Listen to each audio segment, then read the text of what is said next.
Good morning, everyone. So, the purpose of this video is to help you correctly identify an elm tree. And I realized a couple of days ago that I basically absolutely know nothing about my forest that's behind my house, and realized that there's so many ways to tell the difference between the trees that are back here. This particular tree that we're looking at right now is an elm tree.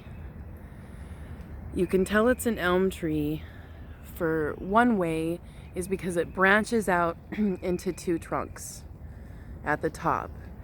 And if we were standing a little bit further back, you can tell that the top part of the branches near the umbrella is vase-like, and it looks like a vase, and then it branches out into two trunks.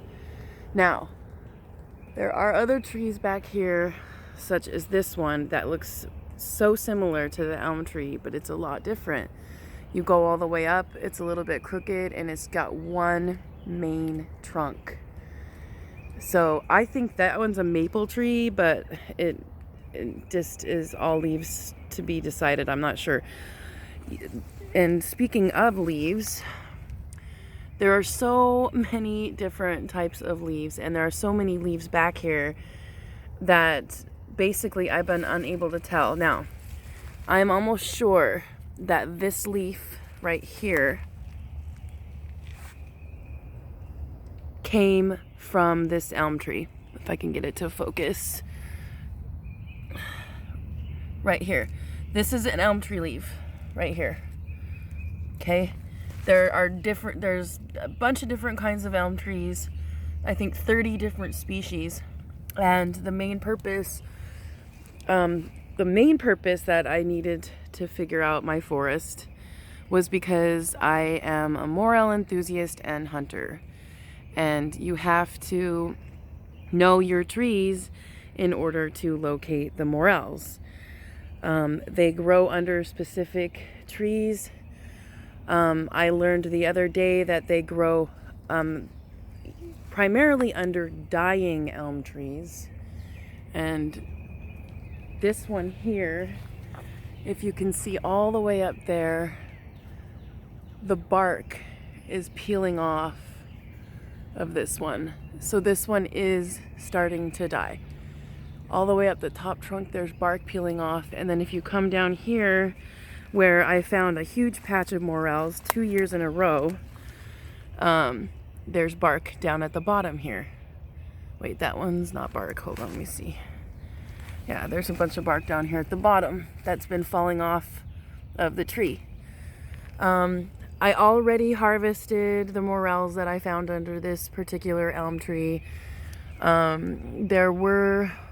There's probably more, and there's going to be more. The morels grow when the ground temperature stays at about 40 degrees and the daytime temperature is at about 60 degrees. I'm going to take you down here to another part of my forest where I did find more morels, and then I'm going to show you this other tree that they grow under. This tree here, I have no idea what it is, but I'm going to figure it out.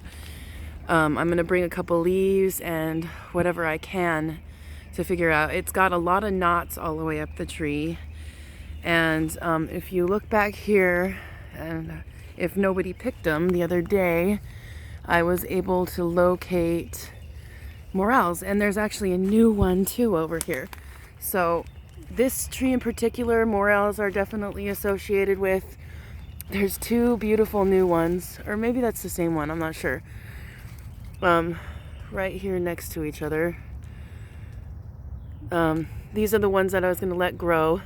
This one is definitely a gray morel. This one is definitely a yellow morel. And then there is another morel that is called a half-free morel. And it was over here. There was probably leaves fell on top of it. Let me see if I can find it. It was here the other day. They call it half-free because the stem is halfway freed from, or I mean the cap is halfway free from the stem. I hope I can find it. I think a leaf fell on top of it. Is it over here? I can't remember. It's somewhere over here, but it's called half free because the cap doesn't quite attach to the stem.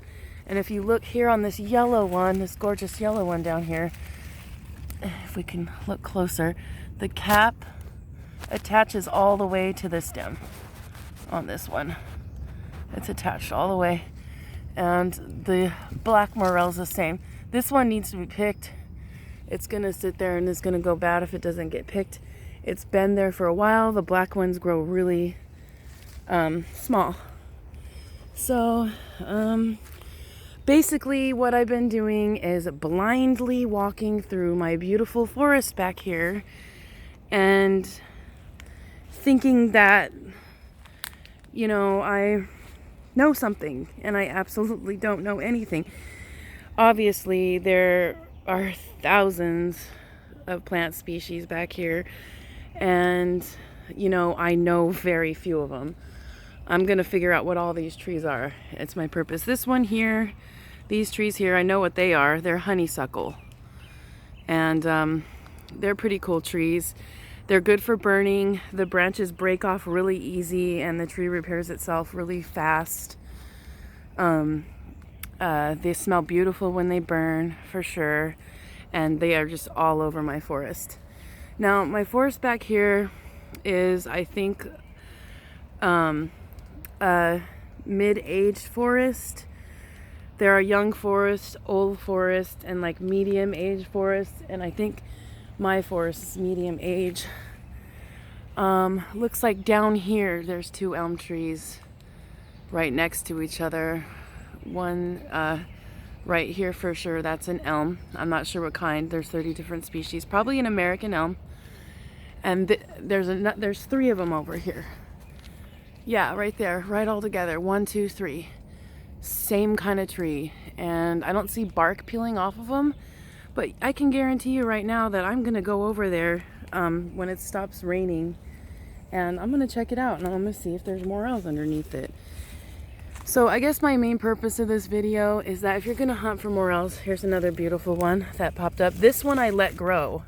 And I marked it with a stick. It got nice and plump. And I completely regret harvesting the other bunch that I got. I really wish I would have waited for them to grow bigger, but I was overzealous and excited and greedy, and we already ate those, so those are gone. There's another one over here that I marked. This one's a black one, so this one is not going to get any bigger. This is going to be about how big it'll stay. Try to get it unburied a little bit. I can't see the stem. Yeah. So, I mean, they're yummy, they're gorgeous, they're mystical, they're lovely. You can fry them in a pan.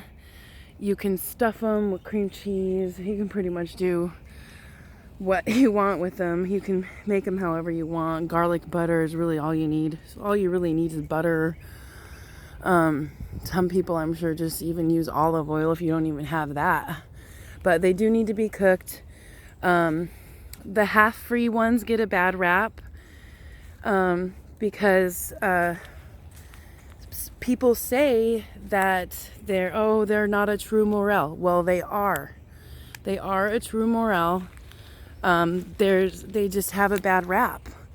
And I really wish I could find that one, but I just can't see it. It was here the other day. Can't find it. But if I do find it later, I'll post another video. I actually was goofy enough to pick one and then let it sit in my bag all day. And when that happened, it kind of got a little bit mushy and gross. So I ended up throwing it in the trash can. And I felt so ridiculous when I learned more about my forest back here. I mean, just think about it. Look at all these leaves. All these different species of trees and plants and foliage, and I mean, so I guess my main goal is to learn about my forest. Right here, this is a rose bush. And I guess I just realized my ignorance. I don't know anything. And if you walk blindly through your forest, yeah, you can probably bump into a morel or two. But if you know your trees and you know what they grow under, then you will absolutely be able to find so much more. So that's that. These are probably maple trees here. You can also tap maple trees and make maple syrup. You can tap any maple tree and make maple syrup with it. There's so many beautiful things that you can do when you're foraging. So I hope to make more videos like this, and